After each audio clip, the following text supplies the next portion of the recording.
Welcome, everyone. I'm Terry Alpert, a longtime supporter of both the Academy of Jewish Religion and Americans for Ben-Gurion University. It is my great pleasure to welcome you to our second annual Religion and Science discussion. Some of you may be familiar with one organization or the other, but I bet almost no one is familiar with both. So allow me to say a few words about each remarkable institution. First, Ben-Gurion University, named for Israel's founding father. When David Ben-Gurion retired from his career in government, he moved to the Negev desert. He recognized that the desert, which is 60% of Israel's landmass, was barely inhabited. And so he said, we must make the desert bloom, and Israel's future will come from the south. And to do that, we need to create an Oxford University right here. And so in 1969, the university opened its doors. Today, Ben-Gurion University is Israel's fastest growing research university with 20,000 students. It is the only university in Israel which provides an American-style residential experience. And rather than calling it the Oxford of the desert, I prefer to call it the Stanford University of the desert because of all the remarkable innovative technologies that are born there and the world-changing startup companies founded by its graduates and faculty. Just a few moments ago, you saw the disproportionate way our university was impacted by the events of October 7th in the war with Hamas. As the anchor institution and growth engine of Israel's South, BGU is leading the way forward. It will rebuild the Negev and build it back stronger and better than ever before. Now let's learn about the Academy for Jewish Religion.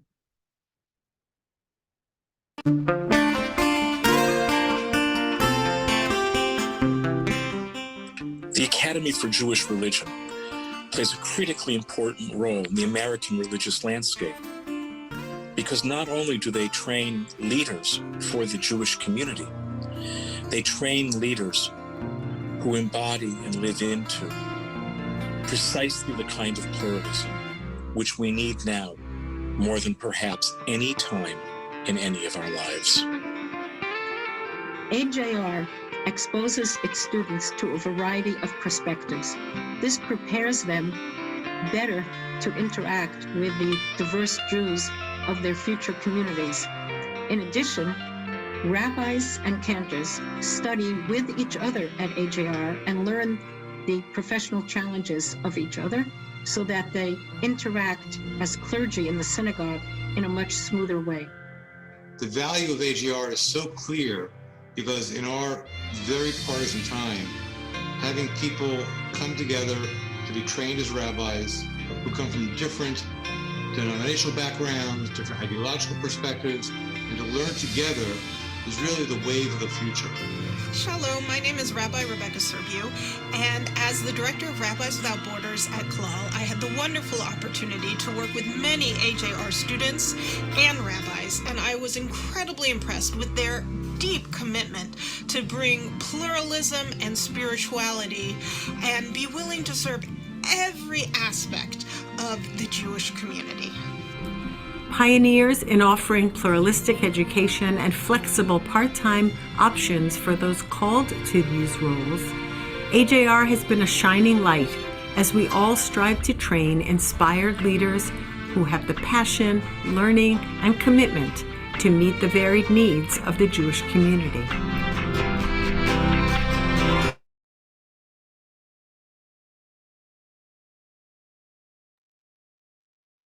The Academy of Jewish Religion is a pluralistic seminary which has been ordaining rabbis and cantors since 1956.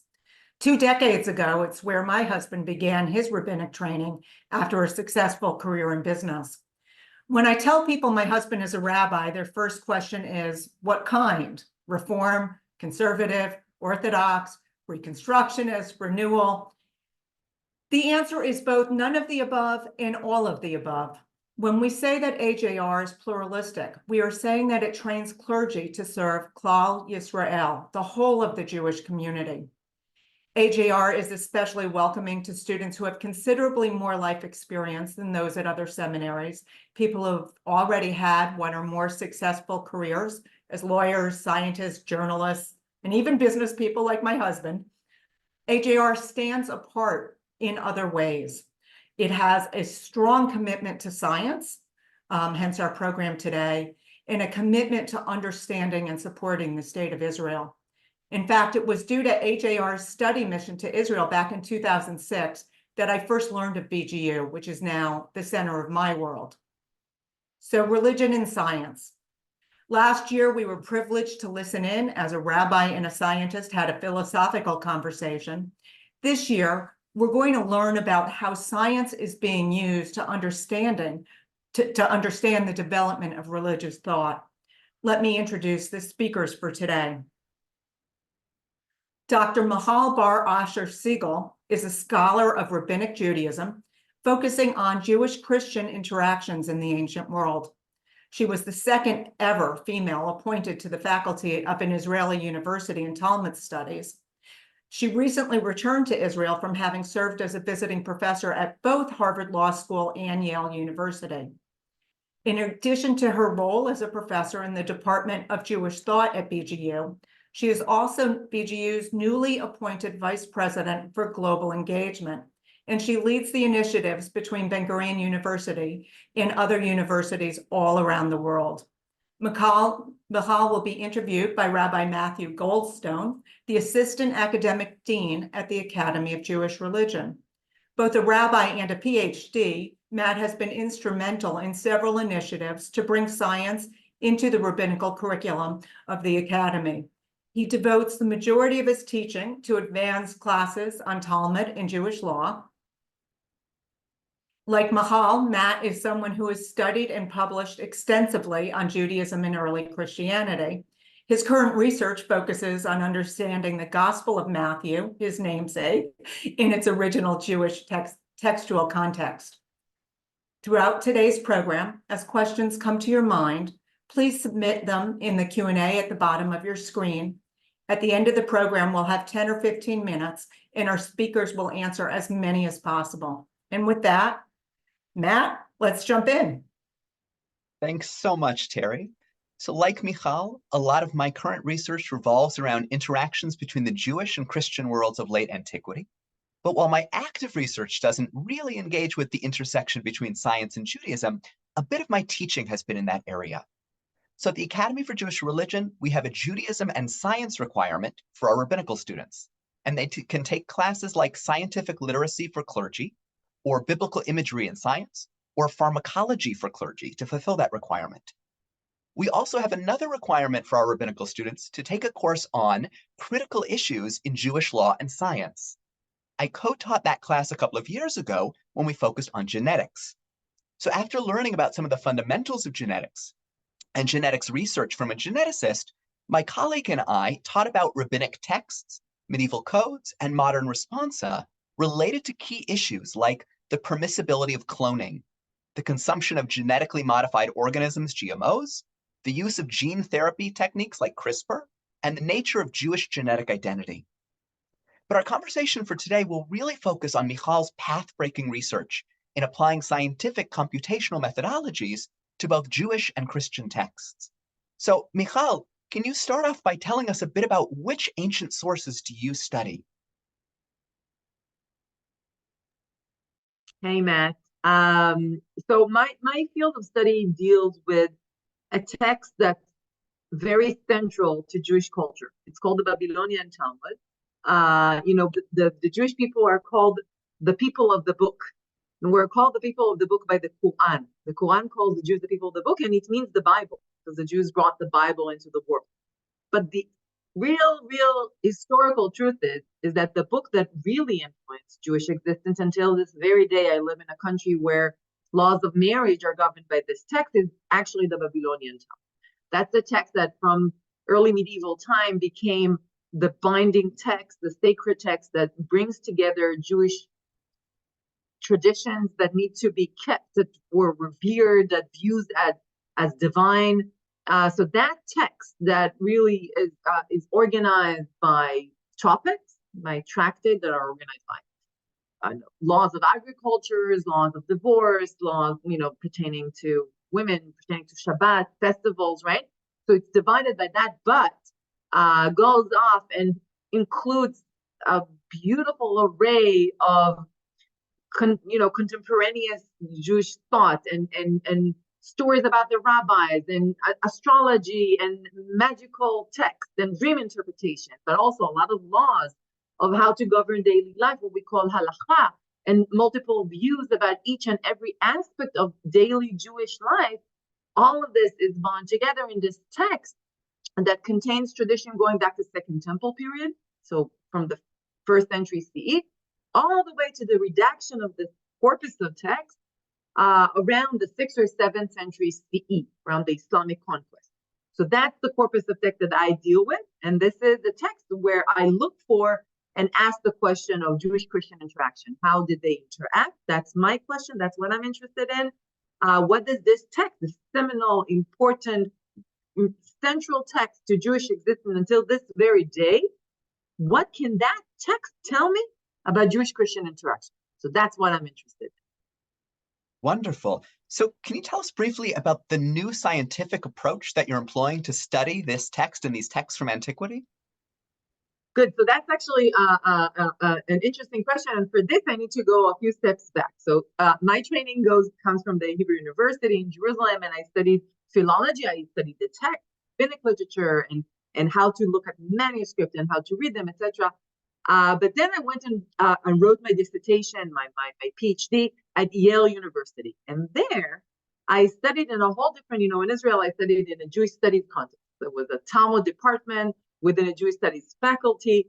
But then I came to Yale and I studied in a religious studies department. So suddenly the classes that I took, I sat next to students who studied Christian literature. And I sat next to students who studied Buddhist literature or monastic literature or Gnostic text. And we were all sitting together and studying about religion as a profession, right? It's something, so it puts my Jewish text, my rabbinic text, all of a sudden in a context of a comparative religion, right? How does this religion compare to other religion? In what way? How does one study text about religion? How does one try to relive ancient religion through text? All these questions, and this was my training. And when I was sitting at Yale and studying Christianity, early Christianity, which I knew almost nothing about coming from Israel, and I was very happy to catch up into that, I found out, to my surprise, my great surprise, that the text that I was talking about actually contained a lot of information about Jewish-Christian interaction. That was new. People used to think, and for this, if you don't mind, I'm going to share a map that I prepared for for my talk. Wait, sorry. This is all needed, I promise, to explain what I want to show you. Sorry, we're gonna get there. There we go. So this is there we go. This is my map. So when we're looking at the map, we're looking at, Matt, can you see my yes, I see your cursor. My cursor. No, I'm gonna just, maybe this one is better. Can you see does it look like a red dot? Yep. Okay, so this is a map of the area in which the Babylonian Talmud was redacted. This is the Persian Gulf. This is modern day Iran and Iraq, right? So we're looking at two rivers leading into the Persian Gulf. And this is the area where the Babylonian Talmud was redacted. Now, the new thing that I was looking at and following a few scholars that came before me, mainly Danny Boyarin and Peter Schaefer and others, we were looking at this area to try to look at Jewish-Christian interaction. Now, the surprise is that mostly when people looked at Jewish-Christian interaction, if at all, they looked at it in the Roman Empire. So exactly, the land of Israel was under the Roman Empire. This area that we're looking at here in the map was not under Roman rule, but rather under a different empire called the Sasanian Empire, which was a Persian empire. And there, the assumption when research, because it wasn't the Roman Empire, which converted to Christianity in the beginning of the 4th century, and where Christians lived before that and were, very active, this area shouldn't have any Christian influence on rabbinic text or anything, because this was a Persian empire, and the Persian were Zoroastrians, and they had different religion. Why should we look at Christian stuff in this area? The interesting thing is that was also influenced by the fact that the Christianity of this area was very, very rarely studied because this was what we called Eastern Christianity in this area, and people didn't look at it. The new thing, and I'm very, very fortunate to have come to study at Yale at the time when this conception was beginning to change. And the reason was that we started looking at Christian sites. So if we're looking at this, this is a map of all the Christian sites in this area, around the same time as the Babylonian Talmud being developed. So you can see all the blue dots are places where Christians live, either monasteries or areas where the Christians live. And what I did, and I'm actually really excited to share this map with you because I had to create it. I don't do maps. This is not my specialty. And I had to create it because there wasn't a map, because no one was trying to do what I'm about to show you. I took this map and basically put the map of the Jewish sites on top of it.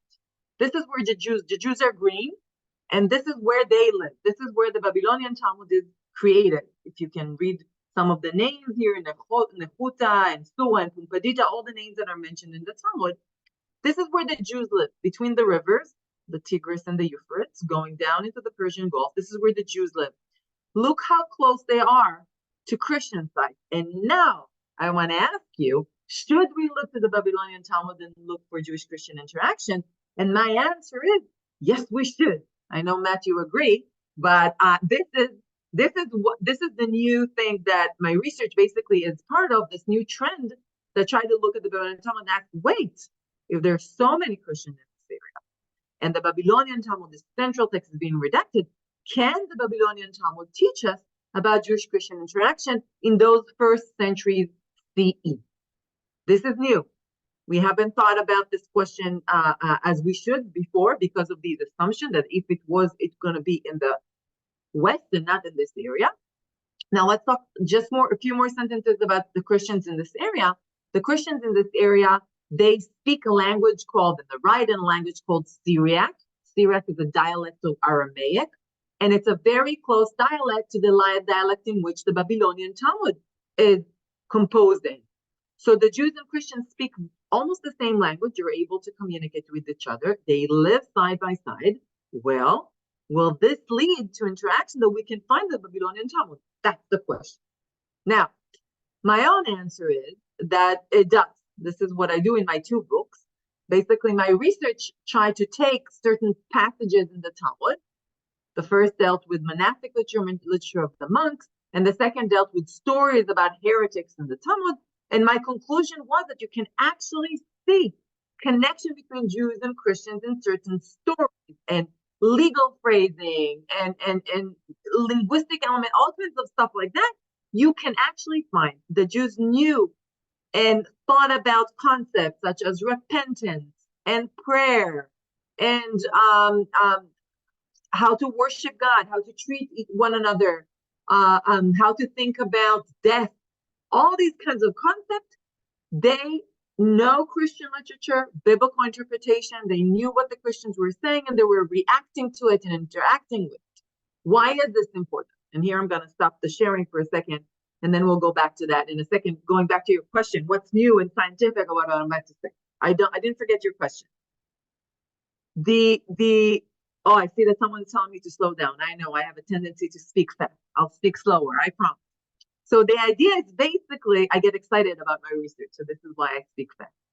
So the idea is this, is if Jews and Christians interact with each other, this is new, we didn't know that. And that actually tells us a lot of information about the historical situation in which Jews and Christians lived side by side.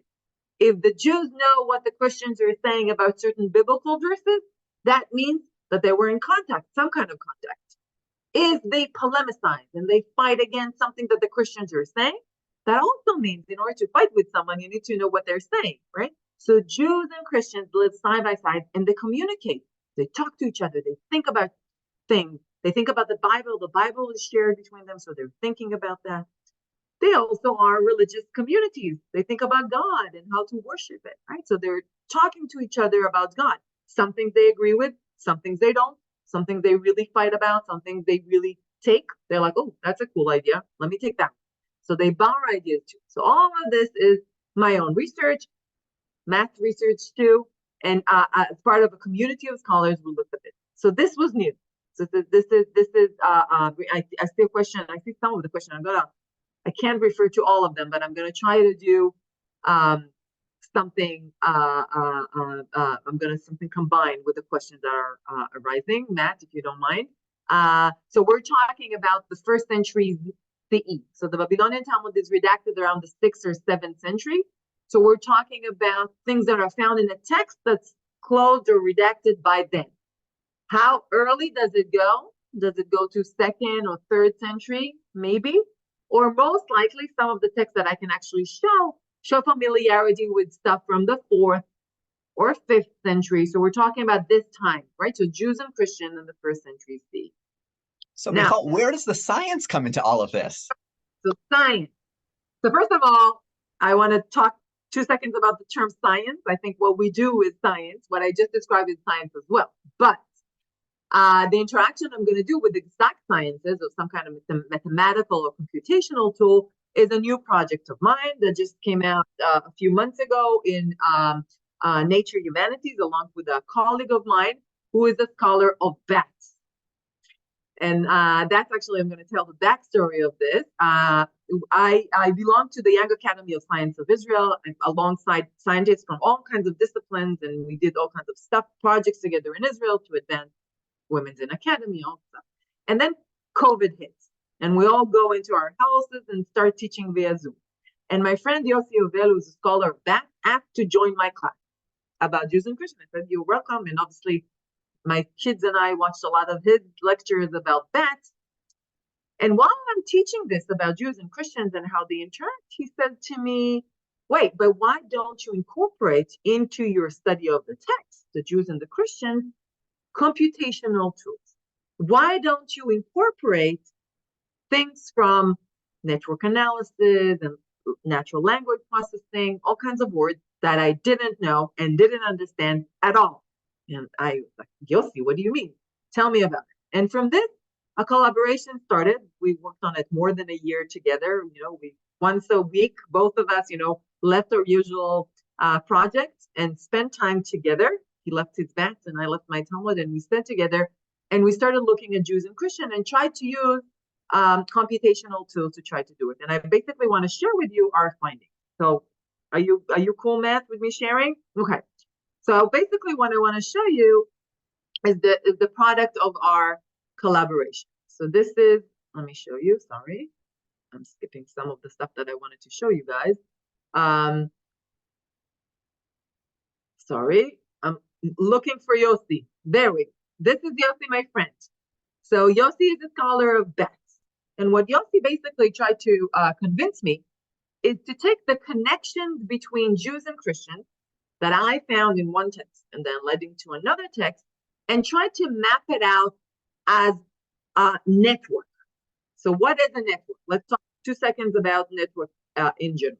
So network is a way to take a lot of information and put it in a visual picture where you can see a lot of information. So this is a good example of what I'm just showing you. This is a network of roads, of American highways. You can see a lot of information in a snapshot, in a picture, right? What does it tell me? It tells you basically where there are highways in America, right? So maybe you can locate the highway that leads to your house and where you're all connected from. But this tells me, but look how much information it tells me. First of all, it tells me where there is, right? But it also tells me which cities are connection to it. Fine. Something else it tells me is where there is more dense population than others, right? You can see where there's a lot of dense, roads and where there is not, right? Which cities are hubs where a lot of roads are connection to and which are not, which are side cities, right? So there's a lot of information that I could get from this picture, right? This is a picture of all the roads. So this is one network, right? That shows me a lot of information. Let's check another one. This is a very famous one done by a scholar called Bar-Asher, who basically took a political blogosphere, people talking to people about some, political blog on it, and he connected dots, right? He put every person talking to someone else in dots, and look how much information can be gathered by this. You can see who is not connected to others, who does. This is a network, a snapshot of a lot of people talking to each other on a blog, a political blog. And he does that in 2004 to try to map out stuff on the internet. Basically, the idea is to take that and to combine that with my Jewish-Christian interaction study. And this is what basically we did together. So Yossi and I, by the way, this is a network analysis he did on his bat colony. So Yossi has bats at Tel Aviv University that live in his, he has a garden here with bats that can come in and out. It's very revolutionary or whatever. And one of his studies tried to show, do bats interact over food? So would, if a male bat gives a female bat food, would she be more likely to have intercourse with him? Would she more likely to couple with him, right? So this is what this shows, right? So you have female bats and male bats, and they're connected with arrows, right? So a very thick arrow means that they interacted a lot. And one-way arrow means that they only gave them food, but not sex in return, right? So look how much information you can get from this network analysis of bats talking to each other. You know, who's contact with who's someone who's very popular and who's less popular and who's, right? So this is a network analysis. Now I want to turn your eyes to this one. This is a network analysis of connection between a Babylonian Talmudic story, the one in the middle, and Christian texts and Christian traditions all around. And the idea is basically to take text, let's say the Babylonian Talmud knows a passage in Matthew, not our Matthew Goldstone, but the Gospel Matthew, and take a tradition that's found in a Christian text and connect it to a rabbinic text. Notice, by the way, that my network analysis is one direction, right? So it's from the rabbinic text, knows the Christian text. And we organize the Christian text first by time. You can see we have like from the early time to later time. But we also did this by geographical. You can see that the more darker, the more to the east the texts are, like more like towards the land of Israel, and Ambrose is in Rome. So we kind of divided it. But also look at the thickness of the arrows, right? This is how much are we sure that the rabbinic text knew the Christian tradition and how not so sure. So you can put a lot of information on it. So what you can see from this snapshot, you can see that a rabbinic text is central, and it knows a lot of Christian texts from different times and different geographical areas, and it's a hub, right? It's in the central, and it knows all this Christian tradition. So this is interesting, because now we know that the rabbis knew a lot about Christian. This is one story, and this one story found in Tractate Chulin knows a lot of Christian tradition, which is cool and nice. But what else can this tell me? And here we take one step further. And this is the same network that connects between Christian tradition and rabbinic tradition and maps it differently. In this case, what we did is it's the same thing. It's the same story from Tractate Chulin, from the Talmud. But now what I did is I mapped it in an X and Y kind of a graph. You can see the geography, right? Some of the Christian texts are from the land of Israel, and some of the Christian texts are from Rome. This is Ambrose, right? And here what we did is basically we said, okay, they know, text from, this is the timeline, earlier text and later text. But with this time, what we did is we color-coded it. The red ones are texts that mock the Christian, make fun of them. They're like, polemicize them and make fun of them. The dark ones are texts that just show familiarity with Christian tradition without mocking them. And look what we found out. Now I'm going to stop here for a second and say that this is text that I knew about, that I worked with, and I didn't know until we put this way, that in fact what this graph or this network analysis shows me is that the rabbis fight and polemicize with traditions that come from the New Testament. But when it comes to later Christian tradition, they're much more laid back. They're much more relaxed. They don't fight as much. They're like, okay, they know it, they talk about it, but they're not as nasty. They're not as mean towards those traditions. Look also on the geographical location. The rabbis are nastier to stuff that are from this geographical geographical area, from the land of Israel, but also as time progressed, the rabbis know Christian tradition from farther to the west. As time progressed, the rabbis know more and more from Christianity all around. Now, what does that mean? I'm going to stop you for a second. I'm going to stop sharing and talk about what it is.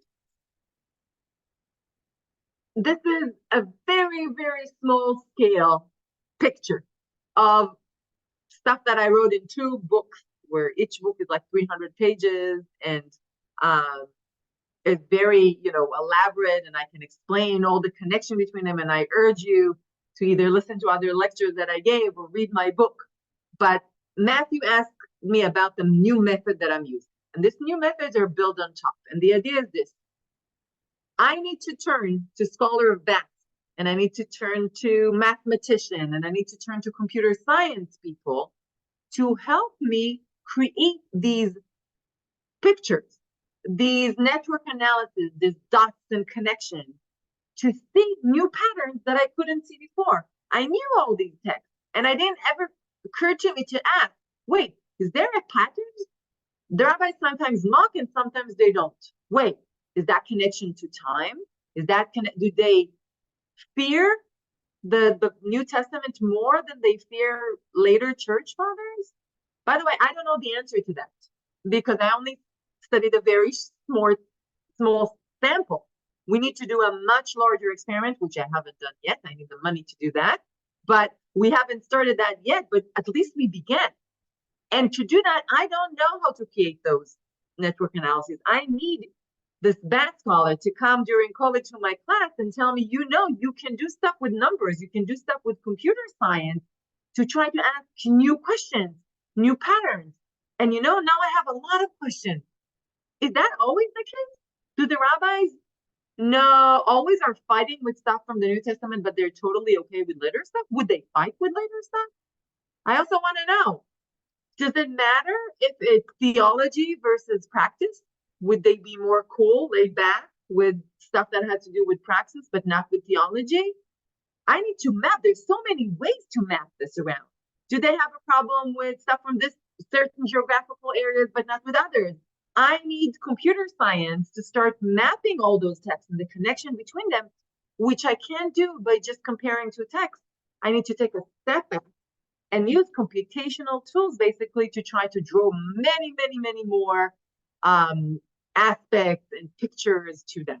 I see there's a lot of stuff that's happening down below in the chat. So, wow. So, Michal, to take a step back, because you gave us so much information, it seems like, standing on one foot, with your colleague, you were able to use this network analysis, looking at all of these different texts from antiquity, to chart which texts seem to be familiar with which other texts.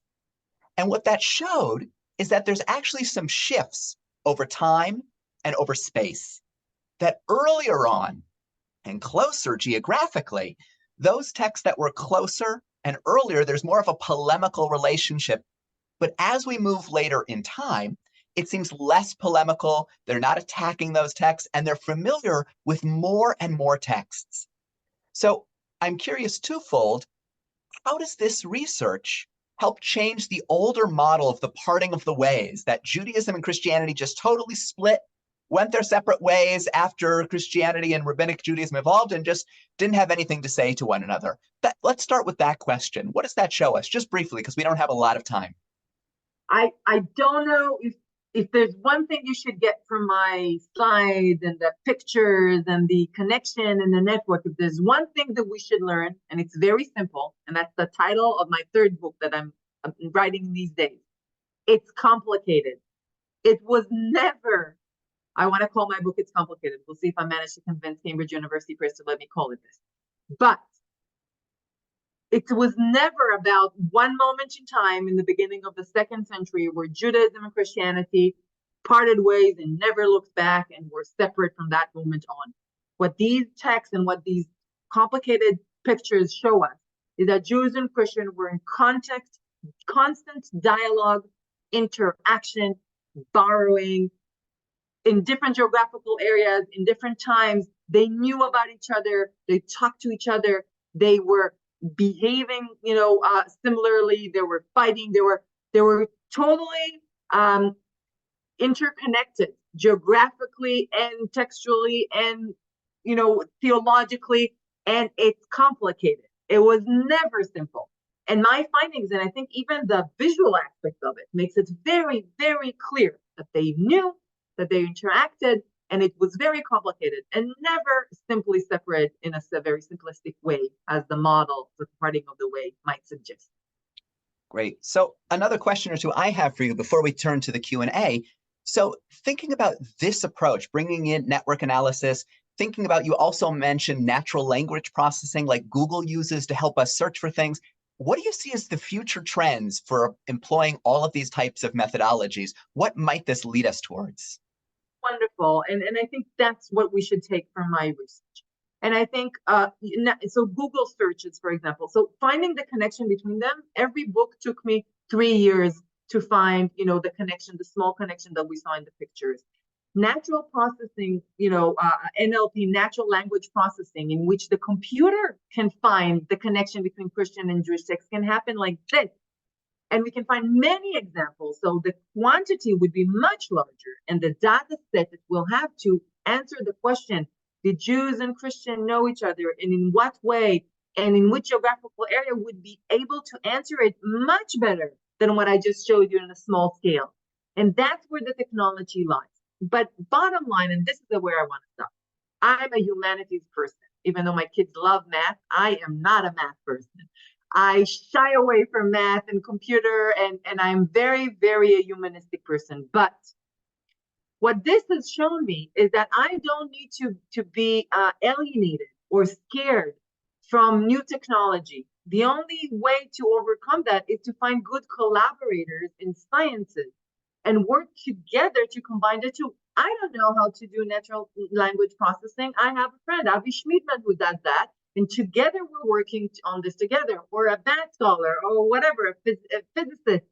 The humanity, the study of humanities doesn't have to change its core, but it needs to open its eyes to incorporate and collaborate with scholars from the exact sciences to do our work better. I think this is so exciting, and I'm so, happy to live in a time where I can do that. This wasn't possible a few years back. We just need to not feel alienated or fearful of all of what it had to offer. And we haven't even begun to talk about AI, ChatGPT, and what it can do to our research. I'm going to stop here. But I just want to say we shouldn't fear in the study of Jewish texts and Jewish history and Jewish culture in ancient texts. We shouldn't fear scientific method, because that's where the future lies, and it can really, really offer us a lot of new insight and new ways to answer old questions. Great. I have my eye on the Q&A. First, there's just a very brief clarification question. In some of the chart that you showed, it seemed like the Talmud knows the New Testament, but it also implies maybe the New Testament knows the Talmud. Or can you just say a little bit about the directionality there? Do Christians know early Jewish literature? Can you help flesh that out for us? Good question. If you notice, my map is very one-directional, as opposed to the bats with the sex and the food. Mine is one-directional, and it just asked the question about what did the Talmud know from Christian literature. I do not ask the question about the other way around.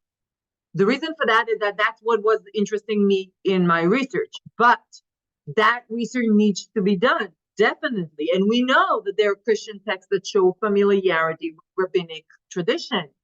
And in fact, it's actually easier because we have much more Christian tradition to ask that question rather than, the rabbinic side. When I teach my classes, I have the book that I'm going to write about that's based on this class.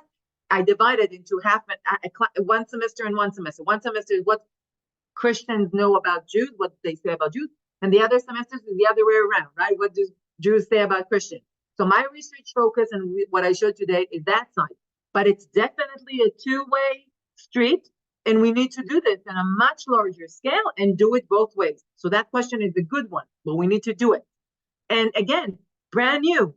No one has done this kind of analysis on literature connection, literary connection between texts. Any analysis such as this in rabbinic literature, this has never been done before, right? So it has been done in other areas and in literature, And even in rabbinic literature, there's been a few attempts to connect people who know each other or talk to each other. But actual connection between tradition, between two religion, this is new. This is new in the study of rabbinic literature. And there's so much to do. And I think exactly that, the two-dimensional, and what did Christian knew about Jews, what Jews knew about Christian, there's so much to do. And it's just the beginning. Definitely. We had another question for both of us about whether we're getting pushback for attempting to link or find connections between faith and science, or using science to decipher religious elements in texts and rituals, and about whether connecting religion and science, at least in our eyes, takes away from the spirituality or faith element of it, or if it enhances it. You know, I'll just note before you answer that one of the other major areas that people look to in bringing science to study rabbinic tradition is in terms of medicine. So in Europe, there's a couple of scholars who've organized a scholarly group studying medicine, sciences, and knowledge in Bible and Talmudic traditions. There's also a recent book from 2022 on medicine in the Talmud, looking at some of the medicine recipes that you have in the Talmud, or the history of studying medicine in the Talmud. And this type of research allows us to better understand what are the rabbis thinking, what's going on there. So that's almost more of an internal way in which some of these scientific disciplines emerge from rabbinic texts. But I'm curious, Michal, from your perspective, what do you think in terms of bridging these two different fields in your research? I couldn't hear the last sentence. Say it again. I'm sorry, Matt. Yeah, bridging these two fields. The question is, does this enhance? Do we get pushback from bringing these two areas together? Sorry, the word bridging came off. What's that word? Sorry. I'll tell you, I get pushback. I'm going to answer this a little bit vaguely. I do get pushback on a few areas. First of all, I think Matthew and I know that we get pushback on the question of specifically Christianity and the connection to Judaism. So that's a like kind of a little bit of a problematic area. And I think we're better now. But when I started working on this, I got a lot of pushback. How come you're saying that this sacred text could have anything to do with Christianity? This is from people who view this text as a sacred text that, dictate their life. And they, the idea of viewing it in a historical context in which the text is, it's in dialogue with what's happening in a time, got a little bit of pushback. I think we're better now. I think we understood that every religious text is created in a context, and it shouldn't influence, it shouldn't make the text less appealing or less sacred just because we understand that it was created in a time and a place. I think on the contrary, I often look at this and say, wow, both religious communities thought about the same question, and they were, maybe reaching different conclusion, maybe separate, similar. And that teach me so much about, the human spirit and spirituality. As opposed to, so now, and about the scientific methods, here I have to say I'm getting a different pushback. This time from the scholarly view. I think people are, especially in humanities, are very scared of computational tools from two elements. First, they're afraid that this will replace us. They don't need us anymore because, the computer can do our job for us. The second one is that the people just don't know how to do it. So they're, shy away from, it's like me in Excel. I don't know. I'm scared of Excel files, right? I don't like the format. And I actually feel this fear. And I think that's very prevalent in our field. And I have to say, I'm a good example because I'm such, I'm so scared of technological things that the fact that I am the one doing this kind of research shows that everyone should, because you just need to find a good partner who's patient and who's willing, who's interested, and then new things can happen together. Just don't be afraid of it. So that's the pushback I get, and I don't think computer will ever replace us. It will just put us on a better, higher level to start doing something else. So it just pushes us forward, but never will replace us, because then we will be able to ask new questions and challenge the computers to help us more. So I always think it's a combination of the human mind and the computer together. And this is why we shouldn't fear it. So that's the pushback I get, and that's the answer. Great. So somewhat related, we had a couple of questions about the role of artificial intelligence. One of the participants here asked about AI and imagery, looking at, for example, materials from Pompeii and being able to read things that we couldn't read in the past. And we know that when it comes to the Dead Sea Scrolls, a lot of them, you can't make out all the letters or parts of them are lost. And scholars have used some of these new technologies to reconstruct those texts for us. So, Michal, can you talk a little bit about some of these new technologies, especially artificial intelligence, and what that might lead to in some of this research? First of all, I'm happy someone mentioned that. That actually happened a few days ago. So a few days ago, there was a competition. Let's start first with that. It didn't come from the academic circle. There was a competition about the scrolls from Herculaneum. This is next to Pompeii, where a scroll was burnt. A few scrolls were burnt, and they couldn't be read. And, academia tried, and we couldn't figure it out. And someone offered a prize to whoever managed to solve it, and using computational tools, how to decipher what's in this burned scrolls from 2,000 years ago. And it worked. People from, the private sector used all kinds of computational tools to decipher it, and they just exposed it in the beginning of February. I think February 6th or 7th. They came out of it, and they showed how it's done, and they won the prize. It was $700,000 or something, and they won. Now, why is this so exciting? It's so exciting, first of all, because it shows us that we don't have to be only academics. You can use, the mass, information, and people all over from, private sectors and people on their own can help us with our research. And this is amazing. This is, we like that. This is meaning harnessing everyone during COVID. We saw that very much, harnessing people from all works of, society to work together towards a solution. So they took, all kinds of AI solutions that are used elsewhere to try to decipher that. So that was amazing and very promising, and I was extremely excited about that.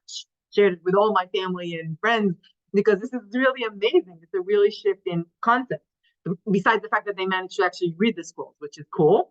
Dead Sea Scroll has been doing that for a long time, actually, and AI is just making it much better. For example, if you find a piece of scroll there and a piece of scroll in a different, library that someone else took, how do you know that those two pieces belong to the same scroll? So this is computer science can do that. They can, find and connect the two letters that look the same, or the scroll from the same cow, so they can match the scroll. And so they can do like really cool stuff, again, which I know very little about, but this is amazing. But what's even more exciting about AI, and again, we're just beginning to understand what it can do to us, is that AI can actually come up with stuff that are not even there. They can, fill up words that are not there and check in gazillion algorithms, all kind of possibility. It's not even about what we found. It's what's not there that the AI can fill for us and check what makes sense and what doesn't. So this is just to throw it out there. Again, none of the technicalities is clear to me. Again, phobia from technology. But I'm very excited about what it can do to us. And the truth is, I don't think we even understand how much it can help us. We can't even imagine where it will lead us. And that's what's exciting. Like, I'm sure that in like 2 or 3 years, if we have this meeting, Matt, again, and we'll talk again about this, we'll have a whole slew of other, exciting and wonderful things that will come up and be invited. Definitely. It's amazing to imagine directions we might go. Since we just have a couple of minutes left, I have a couple of last questions sort of summarizing some themes from the Q&A. One is asking about, well, we're taking these computational methodologies and applying it to religion, to Talmud. Does it go the other direction? Did your BAT colleague learn anything from doing this with you? What do the scientists learn from doing this with us? After that, I'll have one more question for you. It's actually a really good question. And you know what? I'm struggling with this a little. Does it only go in one way, the collaboration between us? It's a good question. We're actually working on a new project, Yossi and I, and this time about sound. He works with bats, how they hear. And we're going to look at some of the Talmud passages that talk about hearing. And in this case, we're going to talk about their concept of hearing. When they were talking about shofar blows and all kinds of stuff, we're going to talk and do some experiments about it. In this case, we're going to find some stuff about how the people hear and the hearing concept. So it's not exactly helping him with bats, though we could do, by the way, bat stuff in the Talmud as well. But it will help the study of hearing, or echolocation, or how does sound work, and what was the concept of it in ancient times. So that's not my field of study, but it will help, the study of science in the ancient world, for example. So that a little bit brings it closer to his side of the science. But can the Talmud really help the bat scholars? Maybe in some, by the way, if we look at bats and bat species and bat whatever in the Talmud, that's interesting as well. So there's some stuff, but I have to say, honestly, that it's more in that direction than the other way. But, maybe. Right. So a last question for you, moving from antiquity to the present, thinking about the ways in which in these texts, the Jews and the Christians and these texts were familiar with one another, interacted with one another. Today, there's a lot of anti-Semitism in the world. I know at AJR, we have a big program coming up for all of our students studying and looking at anti-Semitism today. Do you think that some of these studies might have potential to impact Jewish and Christian relationships today, or thinking about that type of interaction? Actually, thank you for whoever asked that question. I want to thank you for that. Because, when, now I'm going to get a little bit personal, but when the war started, when the massacre happened on October 7th, I was teaching at Harvard Law School. I was on sabbatical and I was teaching, and I had to get out of bed, literally get out of bed. I was devastated, and my whole family was in Israel and I was living in the States, and I had to get out of bed and go to class and teach that week when there were still bodies in the street in Israel. And it was extremely heartbreaking and it was devastating. And I had to teach about Jews and Christians from, 1,500 years ago, and it felt so disconnected, and I was crying in class and talking about this very openly with my students. By the way, Harvard was not an easy place to teach in, but I have to say my students were amazing, and they really supported me during that time, and the Catholic community on campus prayed for Israel. It was very moving, and I got carbs waiting for me in my classes when I was teaching, and it was a show of support, but it was very difficult. But Matt, what I found out, and I was talking about very openly in class, I was talking about Jewish-Christian interaction.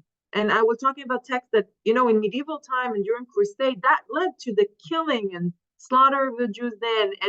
And I also talk about places and times in time where Jews were persecuting Christians in the 1st and 2nd century, and there were strikes between Jews and Christians all the time. And I kept saying in class, you know what? It's not disconnected at all. This is about religious communities in conversation. And the only way for people to live side by side is to learn the history, to learn the past. And what I show in my classes very clearly is that people are people are people. There are very similar elements in Jewish texts mocking Christian texts, and very similar elements in Christian texts mocking Jewish texts. They were doing very similar rhetorical moves. They were looking at texts very similarly. So people are people, and they fear very similar things. And if we learn the text and we learn about humans and theology in the ancient world and religious communities, it reflects about strikes between religious communities, different religious communities in Israel today and around the world. And there's so much we need to educate ourselves. It's complicated. And I go back to my title. It was complicated. It's still complicated. And we have to educate ourselves about what it means if we want to live side by side, if we want to live as religious communities side by side with different views, but who can communicate, who can dialogue. People have done this in the past. It led to devastating results in the past as well. But we can learn to be different by learning the past, by doing what it is. It's all about people. It's complicated because people are complicated. And I think it's our duty. And really, I found a lot of solace and hope in teaching these texts in those days at Harvard in October and in December when I had to teach those classes. And I found a lot of hope and solace together with my students by learning at this text. So I think it's directly connected to that. And I find some hope in that. Thank you so much, Michal. And yes, it certainly is complicated, and everything you just told us is somewhat complicated. So it's a good thing we're recording this so we can go back and listen afterwards to catch all the nuances. But the basic, simple takeaway that I'm taking from what you said is we study the past and these ancient texts to better understand the present. And using this network analysis, these scientific computational tools, allows us to both better understand the text and the past, and hopefully also our present. So thank you so much for this conversation. And with that, I want to turn it over to Terry to bring us home. Well, let me just add to your comment, Matt. We want to understand our present so that we can all shape the future. And we all are working together. I think everybody who participated today is here because they care about what the world will be like, generations after our own lifetimes. And I really want to thank everybody for your participation today. Michal, from the number of questions I met, you did an amazing job synthesizing them because we had so many of them. But clearly, everybody here is hungry for more. And people have asked if Michal, your books, and Matt, your books are available. So if you can mention something about where people might find them. And people would love to see those maps again, Michal. So perhaps the various slides that you whooshed by on the screen can be let me sent just afterwards can be emailed afterwards to the participants. Okay, great. Let me just put the books there, and Matt, Okay. I don't have a picture of your books, but these are my books. Matt, I think maybe you can put in your chat the name of your book. These are mine.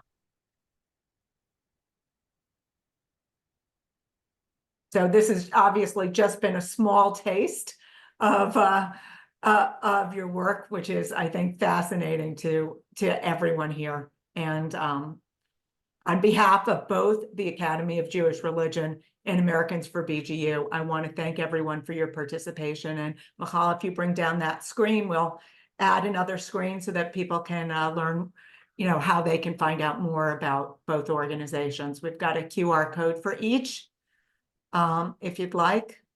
And we hope to be doing this for many, many years to come. It's been a wonderful collaboration of two very different kinds of institutions, both dedicated to learning and to improving the world. Thank you so much, Terry. I agree.